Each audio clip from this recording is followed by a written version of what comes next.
Hey all, Killer Orange Cat here. Before I tell the stories, I want to let you know about some friends of mine, the Grimtale Brothers.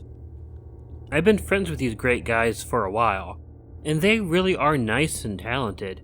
They had to delete their channel and begin a new one. I have a link to their channel in the description, in the card, and I will add it at the end of the video. They are great narrators, and let's get them to 1,000 subscribers. Now, please enjoy their story on here. Number 1. Dog Walk. Being a bit of an antisocial person, I tend to walk my dog in the middle of the night to avoid the neighbors. I find that leaving the house around 2 a.m. ensures that I'm out after most of the late-nighters stay out, and before others get up for work. I enjoy walking around my neighborhood in the quiet hours of the morning. And with my dog around, I've never felt particularly unsafe. I've also always felt rather secure in my knowledge of the local roads, and was pretty certain that I knew how to get home, regardless of which way I turned down. Just recently, all of these ideas were proven incorrect. I leashed up my dog at 2 a.m. as usual, and we headed out. At first everything was normal. It was quiet. A few deer ran across the road at one point, and I even saw a fox run between some houses with darkened windows. Thankfully, my dog is very well behaved, and other than pausing to watch the wild animals run, she didn't pay them much attention. She didn't pull to run after them or anything. All in all, it was a very enjoyable summer night, and I was pleased to be walking in it. We had been out for a half an hour before I ran into any trouble. Some couple in the neighborhood seemed to be arguing, so I turned down a different road than usual. As I'd said before, I didn't think much of this because all the roads seemed to cross, and I was pretty sure I could get back on track fairly quickly. I got to the next road that I planned to turn down. However, there was some loud music and a lit-up house, so I went down a little further, planning to turn on the next road down. I was starting to get a little tired, and planned to start making our way home. I was just waiting for another road to take us back to Oak Street, which would take us straight home. But the longer I walked, the more houses I saw, and it was a very long time before I finally hit another road that turned the way I wanted. It wasn't a road I'd heard of, and it seemed to have a bit of a hill to climb. I considered turning around and walking back the way we had come, but I was pretty sure that this road would connect to Oak Street, and it would be much faster just to go this way. Besides, my dog seemed eager to go, and was happily pulling toward the hill. I gave in, and we began to climb it. The houses on this road began to thin out, and halfway up the hill, they gave way to trees. This wasn't an uncommon thing in our area, and I didn't see any dead-end signs, so I didn't think anything of it. When we crested what I thought was the top of the hill, however, I was greeted with an even steeper incline. Again, I considered going back, but this road had to end soon, and it had to connect with another road. I could also see a light over the hill, and I knew there was a school in the area, so I assumed the light was from the school, which would be on a main road. I sucked it up and kept walking. The trees to the left gave way to a chain-link fence at the top of the hill, and we crested the hill to discover there was indeed a crossroad, and across it was not a school, but a church. The area on the left had turned out to be a cemetery, and on the right corner, there was a playground. I immediately thought about the time when I was a kid and had a bus stop across the street from a cemetery. I couldn't imagine having a playground across from one. I was walking up the road, looking for the street sign, hoping this was Oak Street, when the leash went taut, and I realized my dog had stopped walking. I turned to look at her, and saw her staring into the dark playground. It was covered in shadows from the light of the church, and I peered into them, but I didn't see anything. I jiggled her leash to get her attention, but she ignored me. She wasn't growling or anything, just staring. I thought maybe she was tired from the climb. I knew I was. We seemed to have found the road we were looking for, though I couldn't find the street sign. Maybe we could have a seat on the swings for a minute, before we headed home. So I started walking toward the playground. It wasn't a large playground. There was a swing set, a couple slides, and a merry-go-round. We began making our way towards the swings, when I noticed there was something slumped in the baby swing, and then the smell hit me. It was like a dead animal. I stopped in my tracks, but my dog kept pulling at the leash. She was whining now, and pulling towards the swings. I wasn't close enough to see what was in the swing, and I really didn't want to. The shadows caused by the church were deep, and I couldn't tell if it was a human shape, an animal, or just a toy.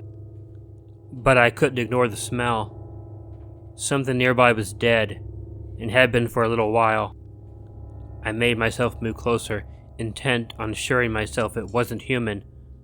I needed to know it wasn't a child, that I didn't need to call the cops or anything. Maybe some sick kid had been playing with roadkill or something. I covered my face with my free hand and tightened my grip on my dog's leash, and I stepped closer to the swing. I squinted through the shadows, straining to see. I nearly jumped out of my skin when a car went down the road, its headlights shining right into the playground and illuminating what appeared to be a doll. A doll in a frilly dress, smeared with mud and reeking of death, but definitely a doll. Just sitting in the swing like a child had put it there. I glanced around the playground to make sure there was nothing I was missing, nothing I needed to call the cops for. And I turned around and dragged my dog out of the park. I didn't want to know where that thing had come from.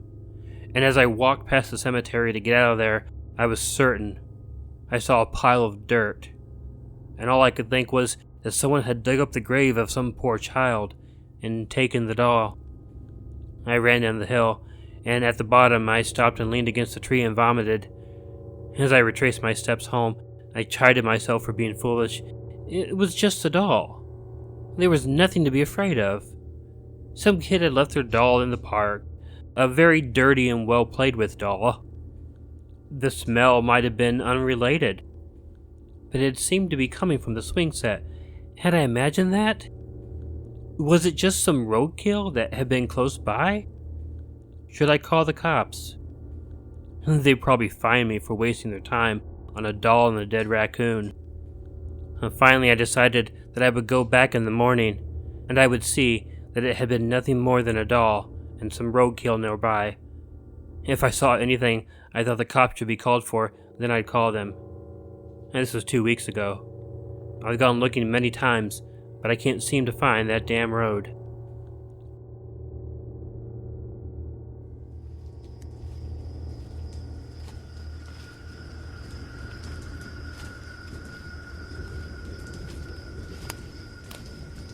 So, are you ready for this? Oh yeah, I'm ready. Alright, let's go. John and Alex made their way into the Stonesbrook Forest to investigate an urban legend. Legend has it that if you go to the forest at 12:30 a.m., you will see a little girl wearing tattered clothing walking her dog down a dark trail. Others reported they heard faint cries from the little girl asking for help, trying to lure them down to an old abandoned cemetery. Ignoring the little girl's cries for help, no one ever dared to go any further.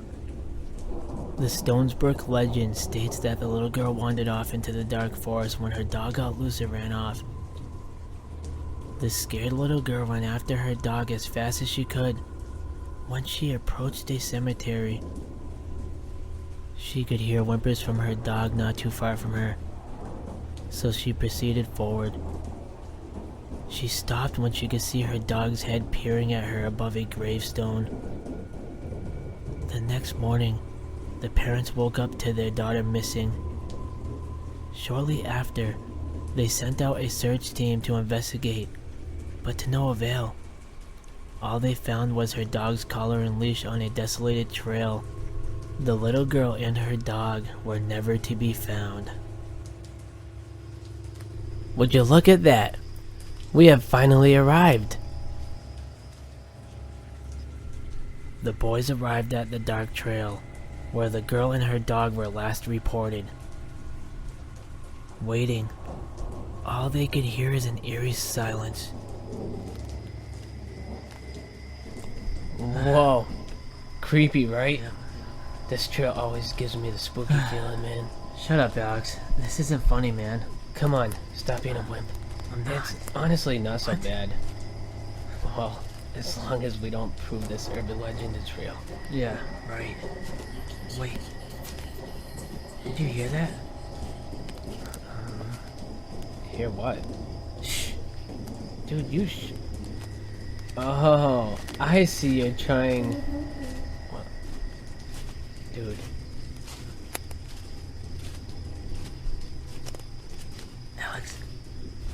Alex, Don't worry, I heard it too. The boys were in disbelief. Were their minds playing a trick on them? Did they make themselves believe this was real? Alex and John looked at each other with amazement. Moments later, the boys decided to move forward and follow the faint cries for help. Alex and John stumbled upon a certain spot on the trail. John moved forward with Alex not too far behind him. John picked something up off the ground and turned towards Alex. Oh my god, Alex!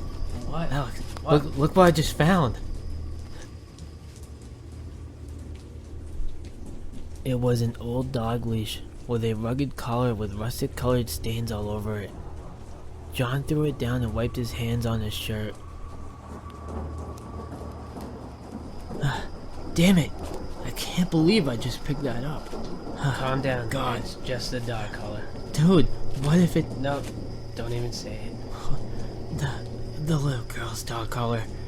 No, it can't be. There's no way. The boys heard twigs snapping in the distance. They turned their heads towards the noise and listened intently. Hey, is anyone out there? Shh! Quiet down. What if it's a murderer? Really? It's probably just an animal. The boys slowly moved towards where the noise had come from. See? I told you it's nothing. Alex! Alex, look! Oh my god. It can't be. The boys came across an old cemetery. Dude, do you think it's the abandoned Stonesbrook Cemetery? Yeah. It looks like it's been abandoned for years. They slowly made their way towards the gate. Wow. I can't believe we're here. Oh, we found it. We actually found it. Yeah. I can't disagree with you. As Alex and John decided they were going to head back, they heard what sounded like a dog whimpering. Alex and John slowly made their way towards the gravestones, where they could see in the distance what looked like a dog head peering over the top of the gravestone. You see that, right? John, what? Look. Look at what? Look! As John tapped on Alex's shoulder vigorously, he pointed towards the direction of the dog. What the... The dog's head slowly made its way back down out of sight.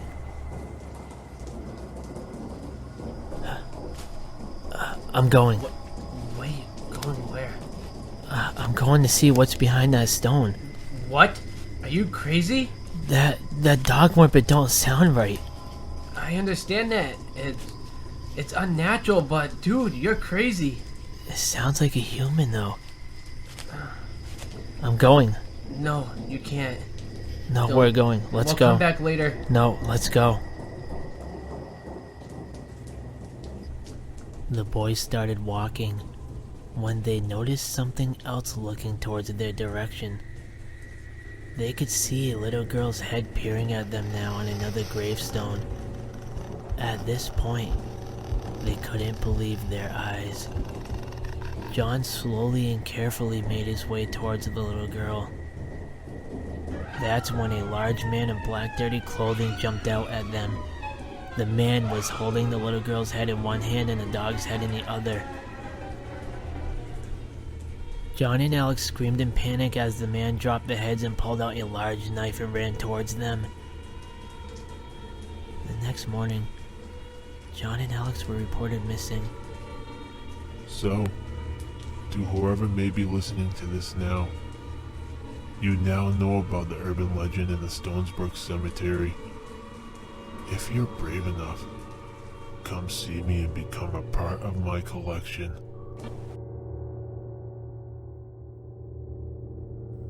I have designed my channel to be reading original horror stories that have not been found on other channels. Now that is something I will continue to do. This story right here has been read once on Let's Read's channel, but I really like the story. I think psychologically it's really scary, so I'm going to go ahead and include it here. Just know I'm not going to make a habit of this. Enjoy. Number 3. Bystanders. I'm not sure how receptive you all will be to considering this a scary story. This is not a tale of horror or tension. Instead, it's a very short, yet dreadful account of something that happened when I was just a little boy. It's a flash memory, with no discernible beginning or end. Instead, the real terror is the implications, and how it shifted my perception of what is considered safe in this world, and how it should shift yours. I'm not sure of the exact age in which this memory takes place, but I was young, probably not even a preteen. I grew up in Washington Heights in New York City, essentially the Upper West Side of Manhattan. I was a 90s kid, born in the mid-80s. Now I'm not sure about how it is now, because I live in a different state, but back then the neighborhood was not so great. Drugs and games were so normal, and seeing red and blue bandanas hanging out of the back of baggy jeans was just another thing, and as a result I was sheltered. Not allowed to go out much because, honestly, there wasn't anything worth going out to. So while I was used to seeing and hearing certain things, I was thankfully shielded by my mom from ever actually experiencing any of it. Anyway, this memory is one of those times I heard something, and like I said, there is no build-up to the moment. I just remember it, just a flash in time. The moment is me lying in bed, in the middle of the night. She pulled up to my chin. I was on my side, facing the window. It was a large window, because it was where the fire escape was, and at the moment, the blinds were up, letting in the orangey glow of the streetlights outside. I'm not sure why the blinds were up, or how much they were drawn, but I do remember that glow. I was wide-eyed and listening to a man I could not see, somewhere out in the street. We lived on the 4th floor, so my view was just of the apartment building across the way.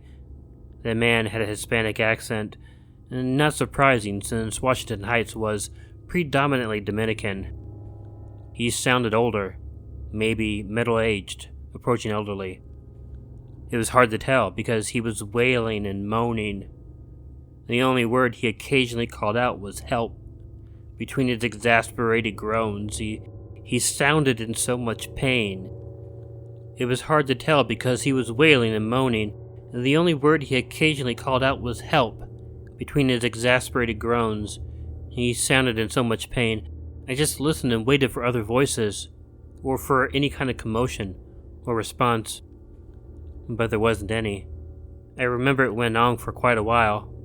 Now at some point, there was a response, of course, but I just don't remember. My memory ends and stops there. I knew there had to be some kind of response, because the story of what happened came out. Apparently, a cab driver got into an argument with his patron while dropping him off. They both stepped out of the vehicle, and the patron stabbed the cab driver before fleeing. The cab driver then just lay there, calling for help. He lay there, and I listened to his voice, echoing emptily off the surrounding brick buildings. I was transfixed by the noise, and at the time, I didn't know why I was fascinated by it, but as I got older, I realized why. And you see, I lived on the cross street that connected two main streets, Amsterdam and Broadway. The street was one way, so it was small and narrow, and along both sides ran 4-story apartment buildings crammed tight next to one another, all inhabited. In this New York City, it really does never sleep. Granted, my area didn't buzz like Times Square in the middle of the night, but people were up. My point is, there was no reason that man should have been calling out for more than 30 seconds before someone responded. Just within his 500-foot radius had to be dozens of people, all inside their apartments. That was what was so fascinating. The silence that accompanied his calls.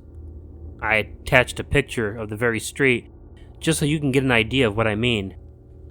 Fast forward to me sitting in psychology class my freshman year of college, and I'm reading a textbook in class about the bystander effect.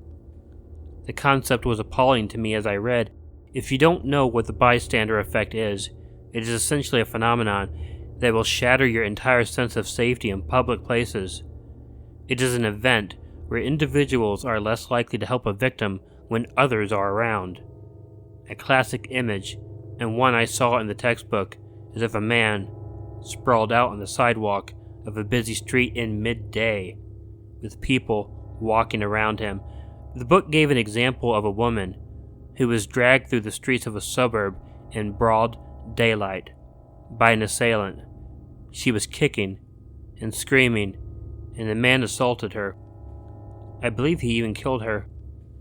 And no one called the police. No one came outside.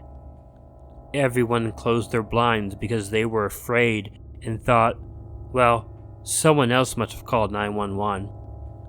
And this concept haunted me for days because I will again reiterate, lived in New York City, where sprawled out homeless people or druggies or drunks or whoever were everywhere. How many times have I walked by an unmoving body in the train station? How many times have I seen someone being harassed in a crowded train car and everyone just looked away?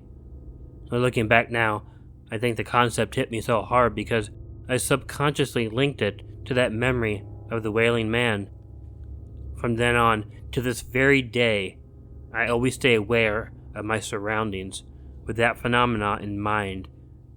Now, you might still be wondering where the horror is. Well, I'm going to tell you to imagine that you're being followed by a very creepy person, so you duck into a busy coffee shop and feel at ease. I mean, how many of these subreddit stories talk of situations like that? Now imagine that person just comes over and pulls out a knife. What do you think is going to happen? Do you honestly think someone will risk their own life to wrestle down the man for his knife just to save you? Now think about what happens after he stabs you. Believe it or not, he is most likely going to just walk out of that shop with people cowering away from him. Now you are bleeding, and people are finally starting to help. 15 minutes go by, and you realize no one has called the ambulance, because everyone assumes someone else did. Like I've mentioned, I've ridden public transportation and seen examples of this a few times. People look the other way because they are afraid. I stepped in a couple of times, but I remember I was terrified each time, and I definitely let some stuff go, because you honestly have to judge and assess the situation and be realistic. And this is the reality, that the reassurance you feel being in a public place is an illusion. Look at it logically. By feeling safe in public, you are essentially placing your trust in complete strangers. You are literally relying on their heroism, and that is ridiculous.